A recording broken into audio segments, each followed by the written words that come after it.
Good evening, everybody. Welcome to another episode of Rhythm of Life. Oh, you're going to love tonight. I hope that you've been enjoying all the episodes during this season as we have been sharing with you all kinds of opportunities of people's testimonies and also what God is doing in their lives and how God has brought them through. Thank you for tuning in, and I want you to do something for me as we ask every week. I want you to go ahead and I want you to click share, because the information that we're going to give you tonight is vital. I mean vital. So please go ahead and do that, or even start a watch party if you're watching by Facebook. And we are honored tonight for this particular event that's going to happen with a good friend of mine that I'm going to introduce in just a moment. And before we go any further, though, I just want to have a prayer with you and believe God for your needs in your life. And I know that God is more than able to do exceedingly abundantly above all that we can ask or think. That's straight out of the Word of God. And He will meet your needs according to His riches and glory through Christ Jesus. So, Father, I pray for our audience tonight, God, that your Spirit will minister to them wherever they are, whatever they're facing. God, those who are facing difficulties, I pray, God, that you will encourage them by your Holy Spirit. God, for those who need a miracle in their lives, we know that you are the miracle worker. And we're asking you tonight, right now, even now, to minister to your people. And I thank you for it in Christ's name. Amen. Amen. Well, tonight we are going to be talking about self-protection and how you can protect yourself, your family, when terrible situations possibly could arise. You know, we're living in a world, everything's different now. And you never know when your safety is going to be compromised. And so I want to introduce my friend, Senator Eddie Gallimore. Eddie, man, it's great to see you. Nice to see you, Stan. Welcome, buddy. Thank you, bud. Thank you. And he is just such a great guy, and I want to thank you right up front for your service to the state of North Carolina, and as our senator for Davidson and Montgomery counties. And man, you're awesome, and we thank God for you. Eddie is also a certified concealed carry instructor, and we have used him in the past to teach even some of our congregation, and many of us are gun carriers right now because of his influence and participation in our lives. And so tonight, what we're here to do, you can't get certified through this time together. No, not tonight. But what you can gain from this is some vital information.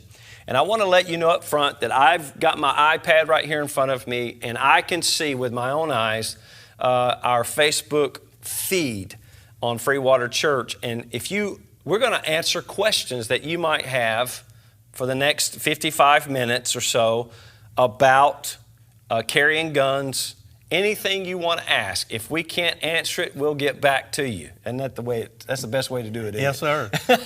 But this guy's pretty smart, so I think you won't have trouble getting the answers you need. So even now, you can begin asking questions as we're going along here, and we'll do our best. If it doesn't get answered during this broadcast, then maybe Eddie can come back on the feed and answer it later. But we're going to do our best. Eddie, I want to start off, though. I want to ask you, and of course, you've brought a display of different guns, and we'll get into the individuality of those guns and the purpose of those guns. But I want to ask you, why do we even need to be having this conversation? Life's different than what it used to be, Stan. As you all know, we don't leave our doors unlocked anymore. We don't even leave our cars unlocked in our own yards. In our own yard, right. That's bad. That's sad that we live in a world that's that way anymore. Yeah. But by doing so, this locking our houses at night when we go to bed, that's not all we have to do to protect ourselves. There's bad people everywhere. Those true. bad people are wanting to have or take what you have accumulated, something that you might value. They want it. They may want it to resell or use or whatever. Right. But to protect yourself to the fullest extent of the law, we do have the right to use deadly force and to use these firearms to protect ourselves and our family and loved ones. Yeah, there you go. So you may be thinking right now, and Grace and I might need a little help with this iPad where I can see the feed for questioning, but you may be asking yourself right now, well, I don't really need this, in my life. I'm scared of guns. You know what? Before I became a concealed carry person, I was scared of guns too. That's a lot in my classes. But the thing about it is, Eddie, is I still have a respectful fear of guns, because if you don't have a respectful fear of guns, you will find yourself in trouble. Yes. You need to respect a gun and what a gun was made for. A gun was made for killing, whether it was another human being or for food for us to have to eat. Firearms were made for one purpose and one purpose only, and that was to kill. Yeah. Well, tell us. Let's look at. Obviously, we believe that this is a God-given right. Okay, there will be people in this nation that would say, no, it's not. It is a God-given right because you have the right to protect yourself in a compromised situation. And when it came down to it, if you were faced with your life being threatened, you wouldn't calculate, say, well, do I have the right to protect myself or not? You would do all you needed to do to protect yourself and your family, wouldn't you? And we know, Stan, you know, we all have lived through things in our life, and we actually know, our bodies will tell us when we know the flight or fight. There you go. And we know when we have to stand and fight. We will know it. When we can not use self-defense or deadly force, we're not going to use it. We are not, human beings are not killing machines. Right. If it was, we would have ceased to exist a long time ago, Stan. Sure. We are a loving being of God. Right. And we only want to protect the ones that we love, and the ones that tries to harm us has to be stopped one way or the other. And believe it or not, though, in this world that we live in, as you have seen across not only the globe, but it seems like it's getting closer and closer to home. I mean, you think about it. 25 years ago, you wouldn't have thought of people in your own neighborhood getting assaulted. A good friend of mine just recently, just a few miles down the road from this location, this church, his mother was assaulted and robbed. And, and here she is, an elderly lady, in a situation that her life was threatened. But I want to talk about, in the state of North Carolina, before we go any further, we have the rights to carry guns. Yes. And I want you to talk a little bit about that. What does the law say? Well, the law makes it clear that we have the right, if we have been through a course, such as the one that I teach, and we pass the class, we go to the Sheriff's Department and we file for a concealed carry permit. They do a background check on you, and if you have no reasons for them, such as a felon, right, for them to not give you one, then you can get a permit, and then you can start carrying a firearm concealed. Concealed means it's not visible by a member of the general public. In other words, it's, as you will see shortly, I have holsters here where I strap a firearm onto my ankle. Wow. I have things that I stick a firearm in my pocket with. I put them on underneath my shirt or under my coat. Well, let me ask you, Eddie, is this all at one time? Depends.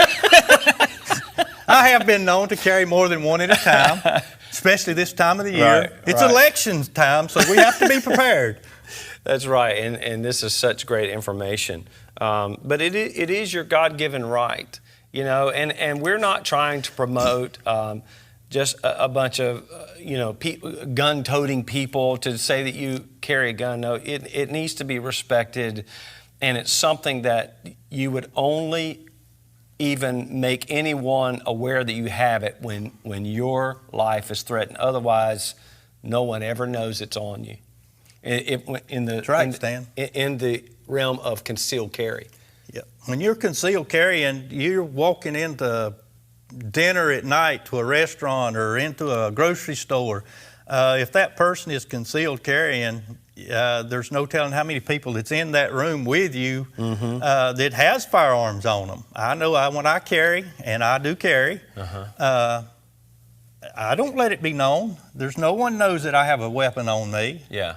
I go in and for the most part, I do my business there and then I go out. Well, as a matter of fact, one of the pluses of concealed carry is that you are not announcing to a potential assault person that you have a weapon on you, because that could actually work in their favor if they see that you're, open carry.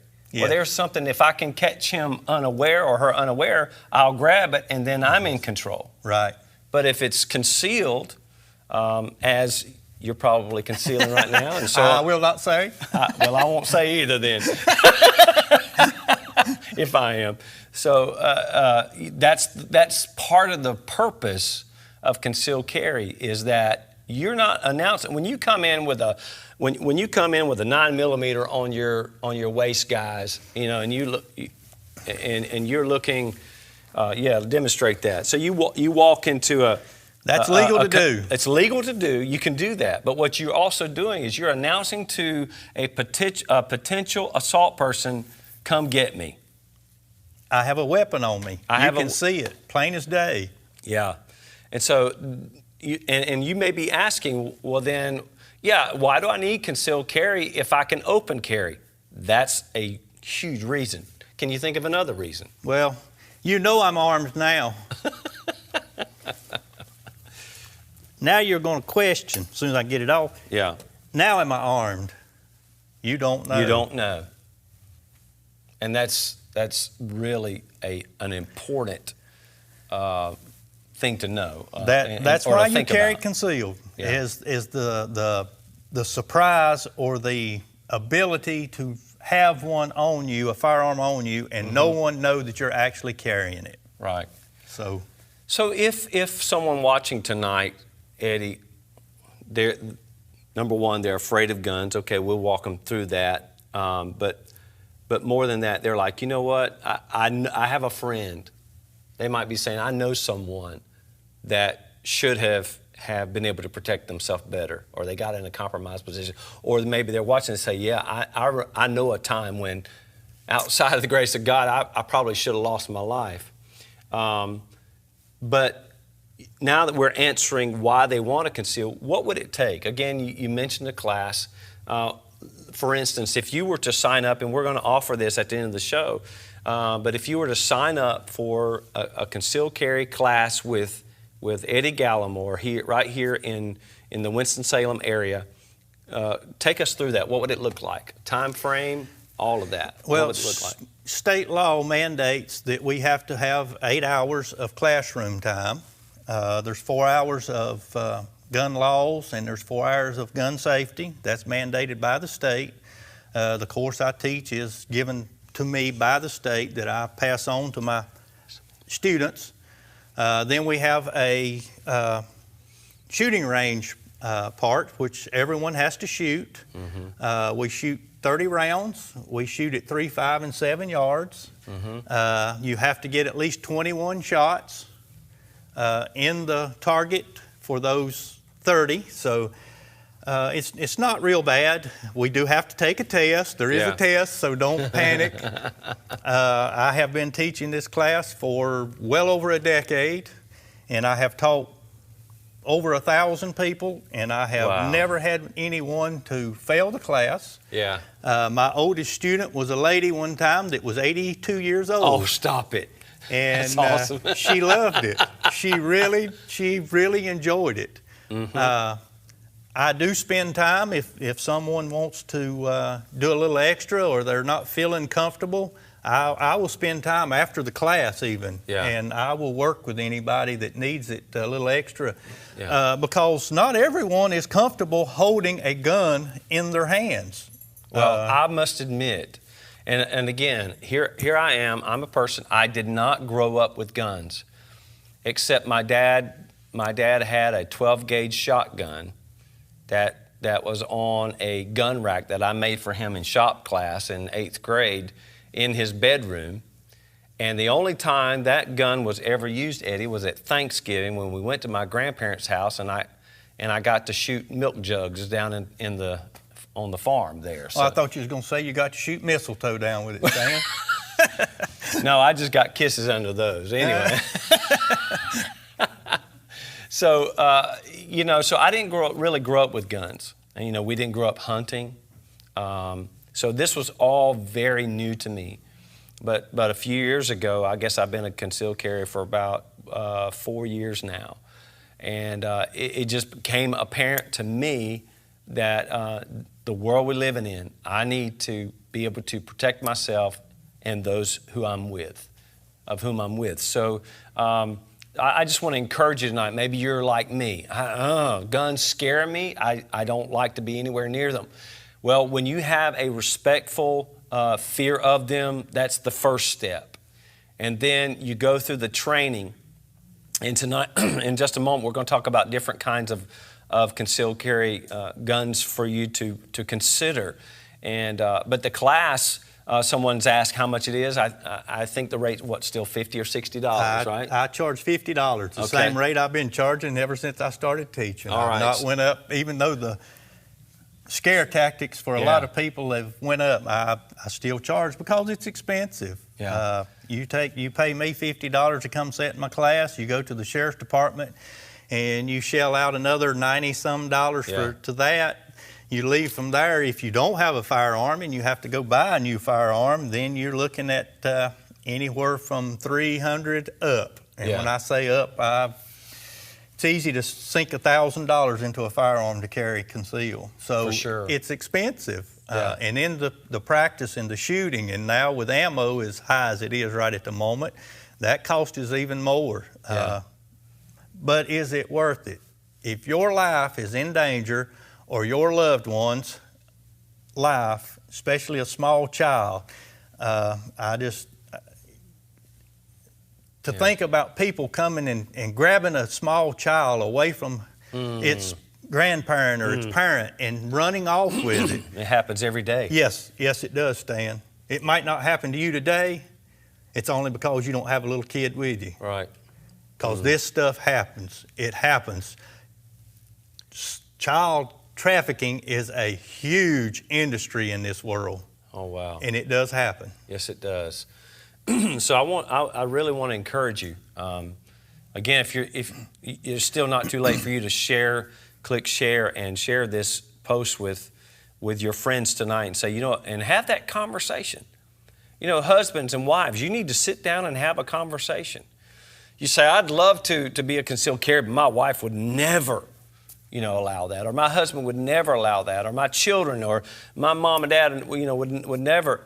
You have to have the conversation. Don't just assume that everybody's going to be against it, because an educated conversation can help make a legitimate and sound decision about how to protect. I think about, if you want to see something, you can go on YouTube and just look up videos of a mother in a Walmart parking lot, who has been, their safety's been compromised, and how she was prepared and what happened. I'm telling you, you can watch it. Just recently, we've seen that where somebody had to, a wife had to pull her handgun out because this person kept getting closer and closer, and through verbal assault and inching their way to too close to comfort, to where it was about to be a physical assault. Well, the person was able to immediately, because of practice and instinct, reach for their gun and stop it. Stop it. Plain just and like simple. that. stop it. Exactly. So to fail to plan is to plan to fail. Yes. And for those of you that don't have guns at home, but you have little children, if you think your house is a safe place, that's all fine and dandy. But if your children go to other people's houses, sooner or later, they will encounter a firearm. Mm-hmm. And it is your responsibility as a parent to teach your child gun safety one way or the other, because you do not want them to be a statistic or to be, they may be the one to pick up the gun and shoot a friend because they unknowingly pointed it at someone. Absolutely. I mean, it's all, I educate my children as often as possible, let them know this is here to keep us safe, but it's not here for you to... It's not a toy. To play with. It's or not even a toy. Pretend. No, it's not a toy. Because you will get hurt. I want to talk about handguns. You've got rifles here for home safety as well. I'm sure we've got some women tonight that are watching. I hope we do, and I know we do here in the audience. Some people have come in. I want you to talk about the different ways a woman can carry. Most women carry a purse with them, and maybe you have a demonstration on that. Did you bring your purse? No, I did not bring my purse tonight, Stan. Well, anyway, let's talk about some of what you have here. Well, Stan, I know all the rage for most people in America is they have to have a 9mm automatic, which is fine and dandy. I have one personally, or two. An automatic for most ladies and men, especially men that do not practice or handle guns or are familiar with automatics. I have a couple with me here tonight. This is an automatic. I have revolvers with me. For most people, a automatic is a lot more to do and to handle than a revolver. Most automatics, you have to have the strength enough to pull the slide back on it, Stan. I've got one, and it's tough. If your strength in your hands, and I know personally, myself, a few years ago, I had an accident with my finger and had to have it operated on. And the strength in my hand was so bad that I could not do what I just done with that gun. If you're a lady or someone that doesn't have the strength in their hands to do that with, as well as load the magazine up with the ammunition, it gets harder, especially the older we get. That's right. I have automatics. This is the one that I carry. When I carry an automatic, this was my 50th. Yes, I'm over 50. This was my 50th birthday present. That's beautiful. It's a 1911 45 ACP. Wow.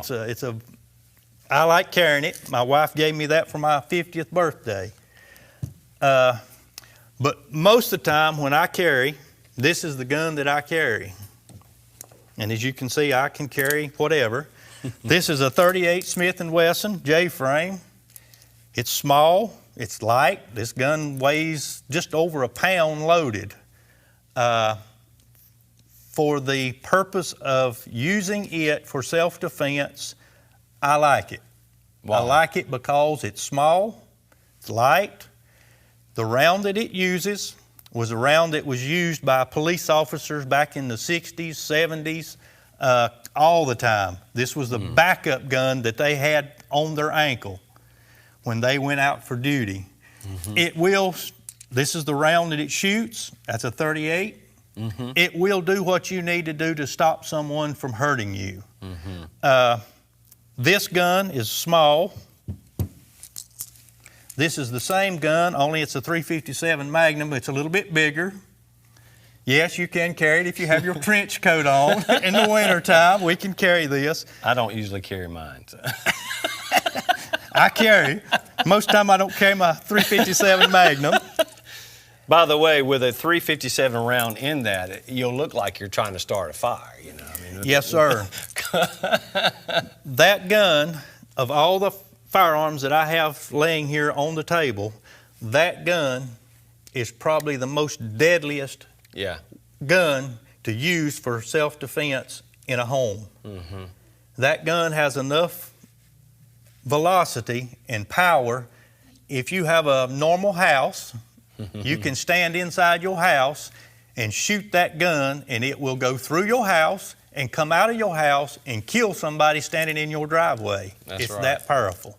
And that's a handgun. Yeah. They're not coming after that gun yet to take it away from you.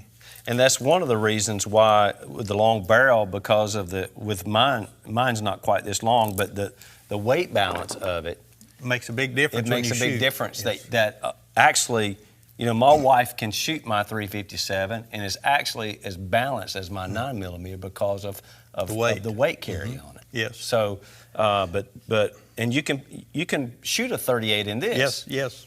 But a .357 round in this, it's deadly. It is deadly, and just ask somebody who has. I've shot that gun. Me and a friend of mine, we set up a target, and we took some 2x10 pieces of timber one time and screwed them together. Actually shot that gun. That gun there went 7 pieces of 2x, which is 1.5 inches thick, 7 of them deep.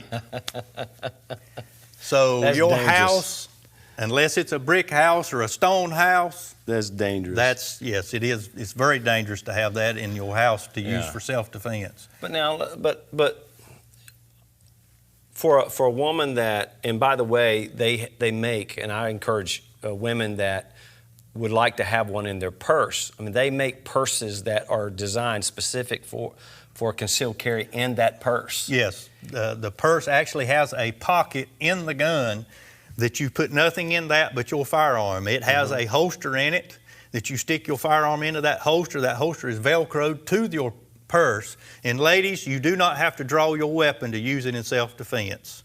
So when you come to church Sunday and you've had to use your gun in self-defense and you have a hole in your pocketbook, you can explain why. That's right.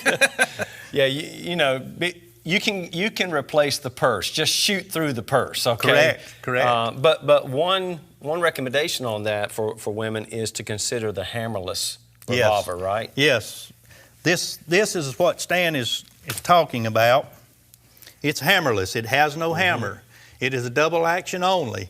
When you shoot a automatic firearm or a semi-automatic, they're called automatics, this slide moves every time you pull the trigger. When you pull the trigger on this gun, all that moves is the cylinder. That will work perfectly in your man purse or your concealed carry. Man purse. Get you a man purse. That's great. So think about that, ladies, when you're going to go through the class. Maybe you're going to go through our next one. Unfortunately, we don't have the date set yet for it, but you might consider, okay, I'm going to go through the class. The first thing I would recommend you doing is consider getting you this very situation. I've got friends that carry the hammerless revolvers like this. It's probably your safest, it's probably your most dependable bet. Yes. And why does it need to be hammerless if it's in your purse? Well, when you put something in your purse or in your pocket, there's always a chance of it catching on something. When you pull the trigger on a revolver, and I'm going to use this one because it's a little bit bigger, and as you can see and Stan can see, the gun is unloaded. When you pull the trigger on this firearm, the hammer is exposed and it moves. Well, if that hammer hits something inside your pocketbook, it will stop it from going off. Just like an automatic. When you pull the trigger on an automatic, it will go off, but if there's not enough room for the slide to operate, you have only one round. And that's the one that you just pulled the trigger on, Stan. That's right. You just missed a great opportunity.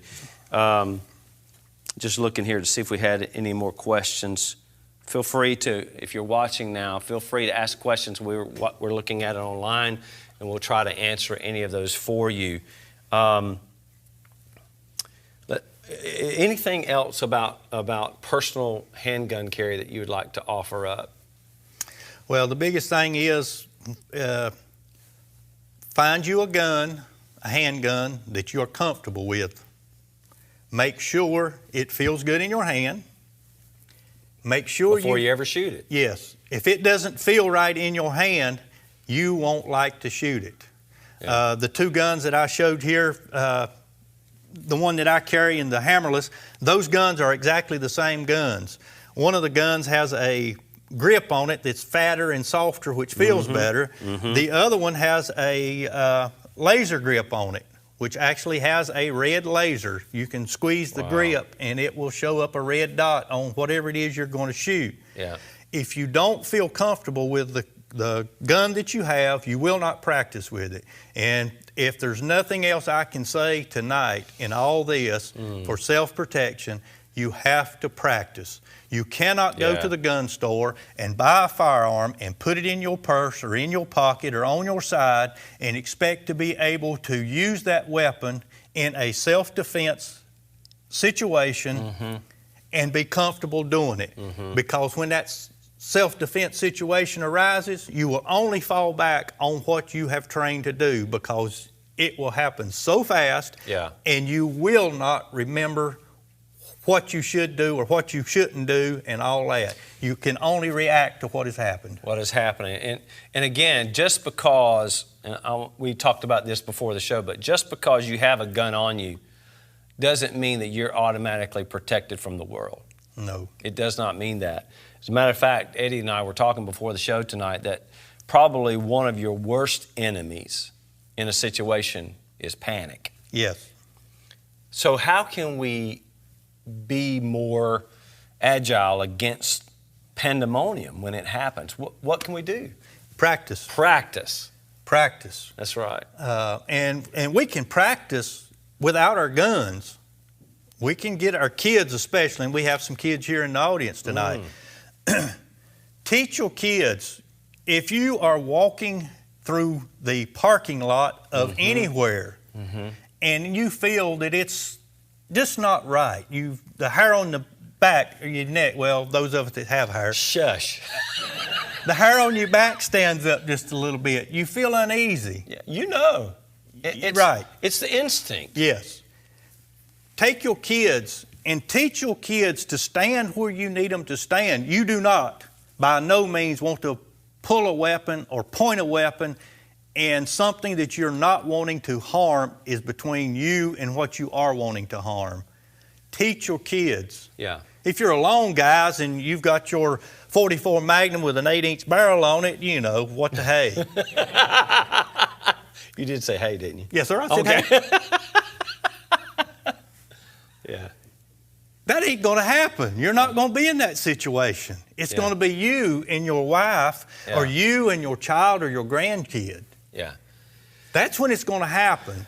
It's not going to happen when you think it's going to happen. It's going to happen when you're not ready for it to happen. And you have to train for those things and think about those things that you don't think is going to happen, and then practice at it. Well, anything, and you think about this now, anything healthy in our lives, anything, you name it, has come because you have taken time to train for it. Whether you train your body to be healthy and fit, whether you train your body to take in healthy foods or not so healthy food, you know, what are you habitually doing in your routine of life that makes you prepared for whatever?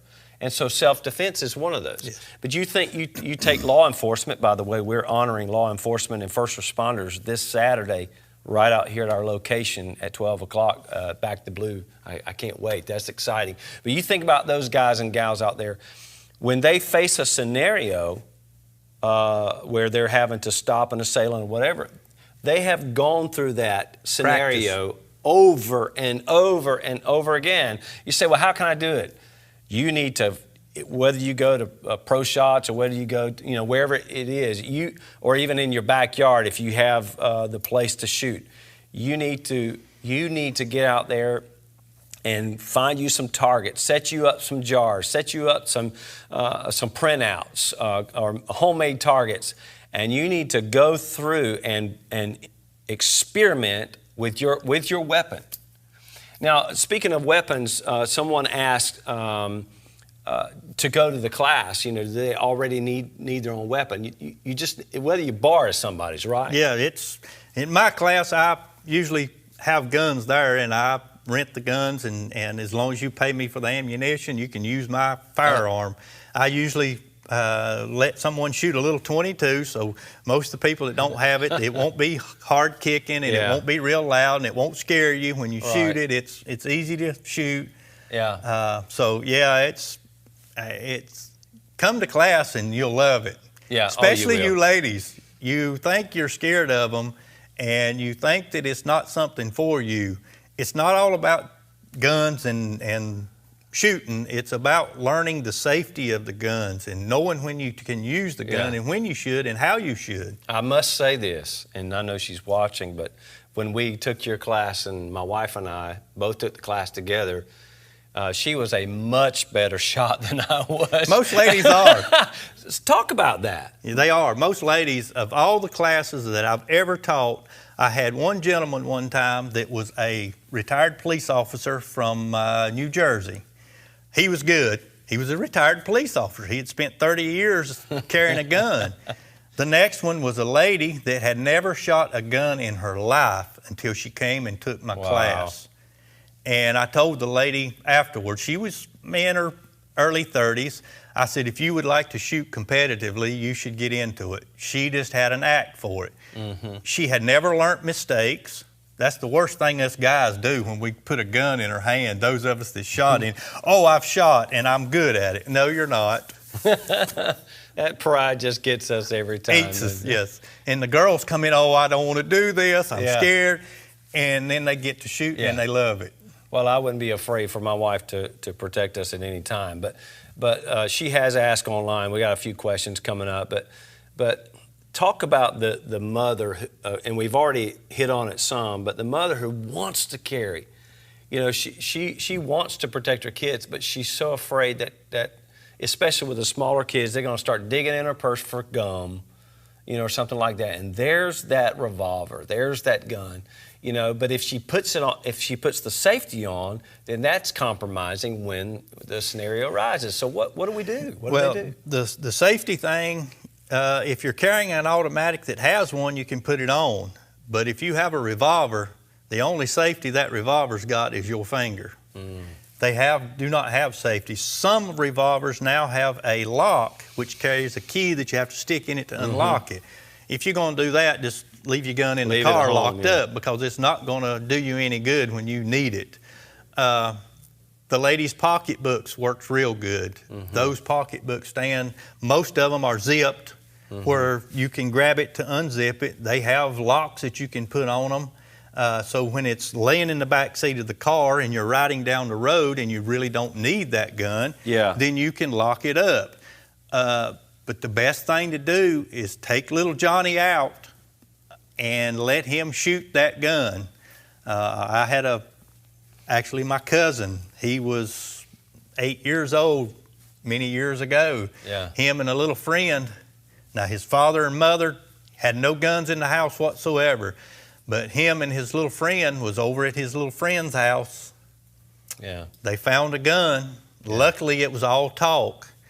And I was working at my uncle's place of business, and I heard the two kids talking about finding the gun, and I heard them communicating back and forth about it.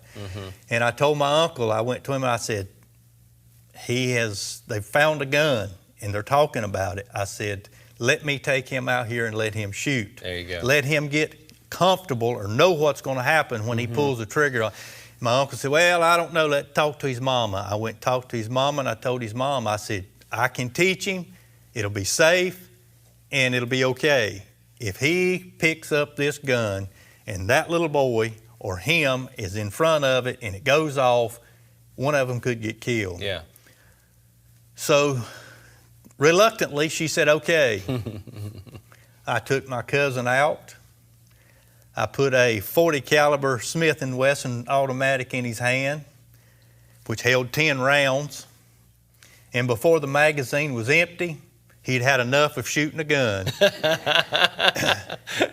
He gave it back to you, didn't he? He was tired. He was through. Yeah. He had seen what a gun would do. Well, Inquisition was over. Yes.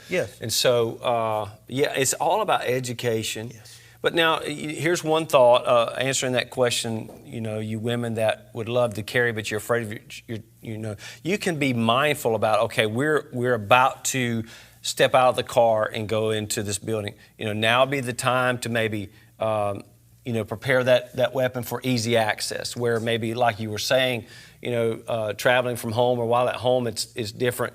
So these are things that you can think about, but you have to be just as responsible for that as you do driving the car without driving recklessly. Or with that phone in your hand, texting going down the road. It's being responsible. You just need to be responsible, but having that gun is a part of being responsible. To, if you are in a compromised situation, that you're ready. Not just because you're carrying the gun, but because you've practiced, you've gone through scenarios, with your children, all of you are educated and aware. Because I'm telling you right now, I am not a fear-mongering person. I try to be as optimistic as anybody, but we are in very tumultuous, difficult, life-threatening times. There are more than ever before people are willing to assault you and your family because they either want what you have or you are in their way. Yeah, and they're not afraid to do whatever they can. They're not afraid of the law. Unfortunately, most of them's not even afraid of you with a gun in your hand. Yes, they have gotten that bold. One person is asking, what is your opinion on red dot sights? I don't know that I can help you with that. That's why you're here. No. I like red dots. It depends on the firearm that you're using. They are, for those of us especially, that our eyesight's went a little off in the years as we've gotten older. A red dot or a green dot, what that is a laser, isn't it? No, it's not. See, it's an optic that sits on top of your firearm, and I'm going to use this firearm because this is what we usually would put an optic on. It sits on top of your firearm, and it is a battery-powered red light inside that optic. The red light does not show like a laser does. Okay. It is only for you to see, and it makes it real good if you wanting to shoot something and use both eyes open. Most of us close our non-dominant eye when we shoot. It's just a habit we do. Most of us can't shoot with both eyes open. But with a red dot, you can shoot with both eyes open, and it makes it a whole lot easier. That's good information, and thank you for asking those questions.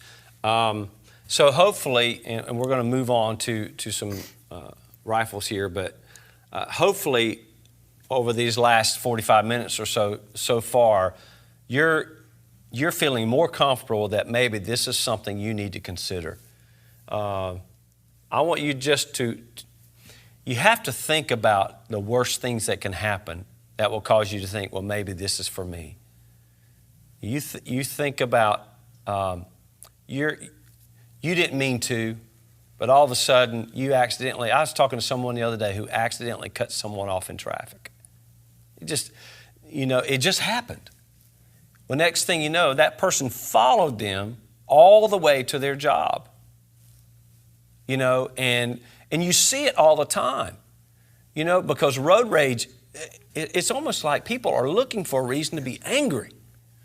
And it doesn't take much at all. Next thing you know, you are compromised. Your safety is compromised. Or it could be like you say, you're coming out of Walmart or coming out of the grocery store, and there's a commotion going on in the parking lot, and you're just going about your business. Next thing you know, you're caught up. Somebody, you just don't know. Somebody pulled you in, or they thought you were part of it, and your safety is compromised. I'm just telling you, you can be more ready than ever. Yeah, or you go home. We're fixing to have daylight savings. Time's going to change. So for the most part, we're going to go home at night and it's going to be dark.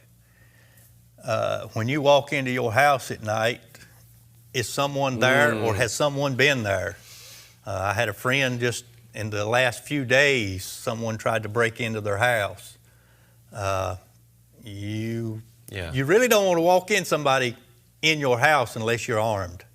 They're there for one reason. They're there because they're not supposed to be there, and there's something in there they want, and they will stop at nothing to get it or to stop you from stopping them. Yeah. And for the most part, 115-pound lady walking into a house of a 250-pound man trying to take something that's in her house, unless she's a black belt in karate. Or offer him a cheeseburger or something. I don't know. Well, yeah, if he wants to eat, if he's hungry. Yeah. The best way for a lady to defend herself, there you go, is the shoot through your purse. Equalizer. God made us all. Sam Colt made us equal. There you go. That's the old saying. And like one person said, you don't fire that firearm unless you're intending to kill. Yeah, do not point a gun at anything you do not want to destroy, because it will. Yeah, it will. And you mentioned that coming into your home. Let's just say scenario. My wife is at home. Our two kids, one's 15, one's 10, and I'm going on a trip, and they're at home, and they're in the bed at night. My wife hears a noise. Someone's attempting to come in. What are some good options that she has for, number one, quick access, number two, sure shot, that's going to protect the family, the best scenario possible? What would you do? Well, Stan, that's where when we started earlier, we was talking about the .357 Magnum. Stan's got a wife and two kids. Wife's in one room sleeping, son and a daughter. One's in one room, one's in the other room. If his wife were to wake up in the middle of the night and pull that .357 Magnum out and start shooting, there is a real good chance that her son or daughter, sleeping one room over, could be killed by that weapon being fired at an assailant in that house. And it has happened. Yeah, yes, sir. Many a times it's happened. The best thing, in my opinion, is the old trusty shotgun. Yeah. This is Grandpa's old shotgun. This gun was all made back in the 60s, for real. It's just a 12-gauge automatic shotgun that Grandpa used to go bird hunting with. Well, in your house, if this gun is used in self-defense and you shoot it, the likelihood of this gun, when it's shot, going through 2 pieces of sheetrock and killing a child in another room is very slim. Yeah.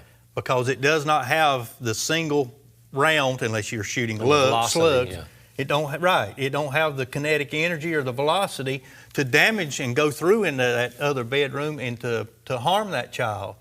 Whereas if you're pointing it down your hall, it's 20 feet long or 30 feet long, you don't even have to pull it up to sight it. You just point it in a direction in which you want it to go and pull the trigger. And when you pull the trigger, it's going to go off.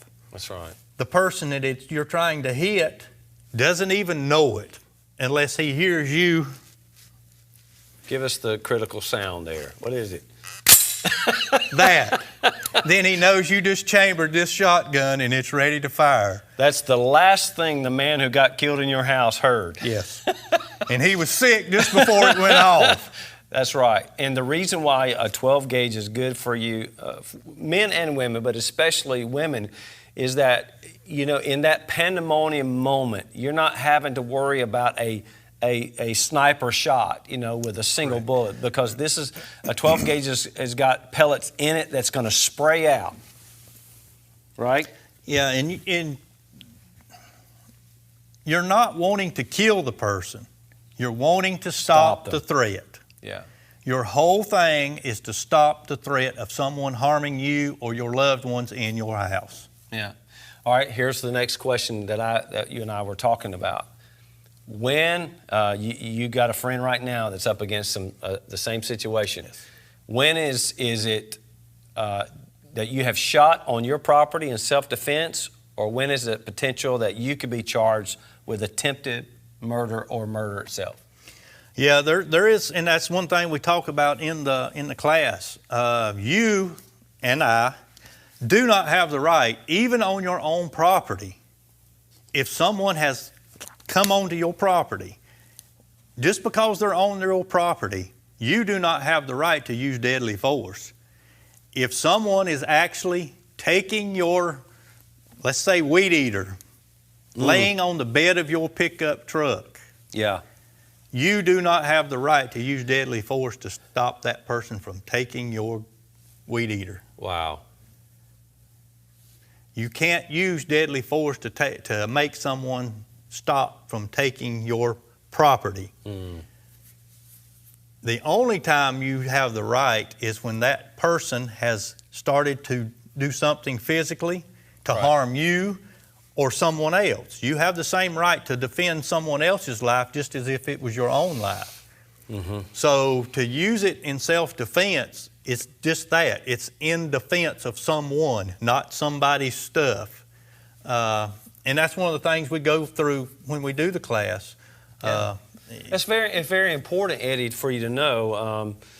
For instance, if someone has come and robbed your, something out of your garage, and you catch them just in time, they're getting in their car, and you get out, your 12 gauge and you start shooting at their car, you're facing attempted murder charges. Yes. Assault with a deadly weapon, shooting into an occupied car, those are laws that's on the books. Yeah. You can't just start shooting at that person. And most of these people that's doing these bad things, they know the laws. While you're at work making a living to buy the stuff that they're stealing, they're studying the laws to know what they can and can't do. And that's bad. You got any more information on rifles? Yeah, a lot of people don't realize it, but a rifle, depending on the caliber, is as good of a home self-defense weapon, even more so than a handgun. And I have this, and I'm going to show it because this is the gun that the government's wanting to take from you. This is an AR-15. They want it bad, don't they? They want it real bad. And AR does not stand for assault rifle. There is no such thing as an assault rifle. That is something the government and the media has attached to a gun that looks like this. AR actually stands for Armalite Rifle, which is the company that designed and manufactured what was called back when it started the AR-10, which was a .308 caliber or 7.62 by 51 caliber rifle. They designed that gun. It was the 10th and then the 15th time, just like WD-40. Yeah. 40 was the number of times it took them to make WD. That's right. They made this rifle. This is a combat rifle. It was first designed and built back in the 60s. Our Vietnam veterans knows very well about an M16. The M16, which is the fully automatic version of this gun, which is not, for the most part, we can buy them. There's a tax stamp that you can buy, and yes, you can own a fully automatic M16. But this is the gun the government's wanting, and they want it because of what it looks like and what they have made it out to be. It's not an assault rifle. This gun can be used to hunt deer with. I wouldn't want to in this caliber. The actual gun, the bullet that this gun shoots, is the same thing as a .22 caliber. That is the caliber of that bullet. It's a very small bullet. It was made and used. The reason they went to the 5.56 or the .223, which is the round it uses, is so you can carry a lot more ammo when you are on the battlefield. With that gun, you can carry more ammunition. The more ammunition you got when you're at war, the better. I've heard in the past that in Vietnam, an actual person being shot with an M16, a soldier shot as many as 5,000 rounds before he actually shot someone. Wow. So it's not a gun that we are using to go out here and shoot each other with. There's more Saturday night specials that's been stolen from your gun collection that are used in crimes than all the other guns put together. Yeah, exactly. You know, again, it's having the right gun for the right reason. You know, and tonight is just about getting you educated. And again, we're just barely touching the surface. Oh, yes, barely. But this is some information that you will gain in the Conceal Carry class. And again, the Conceal Carry class, the way Eddie does it, is it's a one-day class. So we'll start, 9 o'clock or so in the morning, and by that evening, after a couple of breaks, and this includes the in-class, the lecture, the class test, then going out to the range of a local area. It could be on someone's property that's letting us come shoot, and you do the range shooting. And by that evening, you're ready to go down to the local sheriff's department, and submit your information. And now the average wait time right now for a concealed carry license through your county is about 3 months. Yeah. So, you need to do this. And we're going to, hopefully over the next couple of days, Eddie and I are going to, we're going to set a date for the next concealed carry class that we offer as a privilege through Freewater Church to our congregants, but anybody in the community. And we'll house as many people as we can get in this room, and to take you to that, and we'll have a place selected where we'll all go, and you can do the shooting. We'll take good care of you. And I want you tonight to sit down with your spouse or your children, and y'all need to have a serious conversation about this. Or if maybe you've had it in the past and you let it run out, maybe you need to reconsider, because the reason why you got it in the past was because you saw the importance of self-protection. And, and even after tonight, we'll do our best to answer questions for you.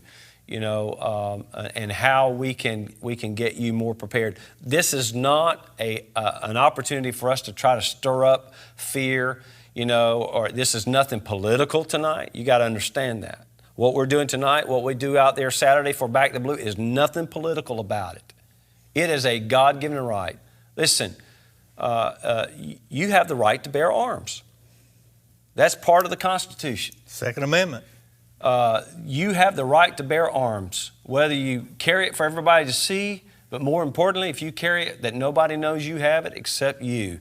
And in the instant that it arises that you need it, I bet everybody in here, everybody watching right now probably knows somebody who encountered a situation where they were either glad they had it or wish they would have.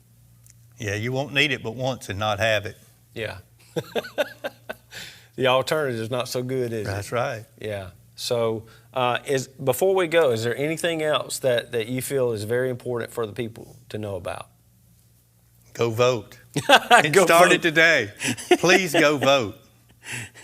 There's somebody here who says, I need to renew mine.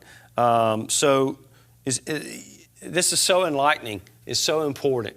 Have a reverent fear of guns, but don't be scared of them, because the more, as it happened with me, the more I held it, the more I shot the guns, the more comfortable I have become, and the safer I feel with my family out in public, or even just by myself.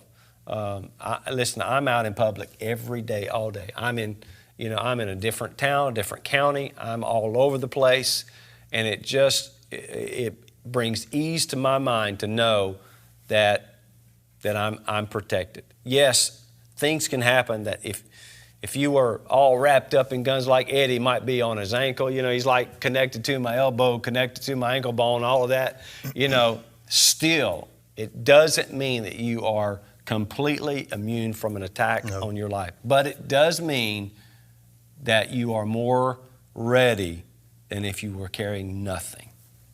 Prepared. I'm sure that everybody that's watching and looking, sitting here in the audience and all, you have a cell phone. Some of you have it in your hand right now. Mm-hmm. All that cell phone can do is call for help. When you call for help, what you need help from or for is already over and done with. Yeah. There you go. Your firearm can stop it before it happens a lot of times. There you go. Well, I want to thank Eddie for tonight. He is a great guy, great senator. I do want you to go and vote. There's early voting that's taking place right now. That is another God-given right you have, and you need to exercise that. But also, if you are interested in the next Conceal Carry class that Freewater Church will host, with Eddie being the instructor, we want to know about it. You can send an email to admin, ADMIN, at freewaterchurch.org. Or if you want to message, just send a message through the Facebook there on our Facebook page. You can do that. You can even call the office, but you can go to freewaterchurch.org, and all that information is there about where we are, how to contact us, sending an email, making a phone call. We are here for you. You say, well, I thought y'all just preached and sang songs. This is part of our ministry. We believe in this, and we believe in your God-given right to protect yourself and your family. So please let us know, and we will be sure to contact you about when the class is coming up very soon, and we want you to be a part of it. It'll probably be the most inexpensive class that you could take for Conceal Carry if you take it with Eddie, and it'll bless your life and it'll protect your family. Man, thank you so much, Eddie. Thanks, Dan. I feel like we just barely got into started. it. It just got started. But listen, we thank you for being a part of Freewater Church or our Rhythm of Life episodes. Please share this with your friends and your family, and know that God has your best interest in mind. He wants you to be protected and safe in your homes and wherever you go. Until next time, we want you to be blessed and highly favored. Next week, my good friend, an amazing minister and singer and piano player, Keith Bird, is going to be in the house. And he is going to be sharing his testimony about what God has done in his life. And he's going to be singing. We're going to be ministering a little bit together. He's going to play keyboard, and he is phenomenal. So don't miss that. We love you here at Freewater Church. God bless you. We'll see you again on Rhythm of Life.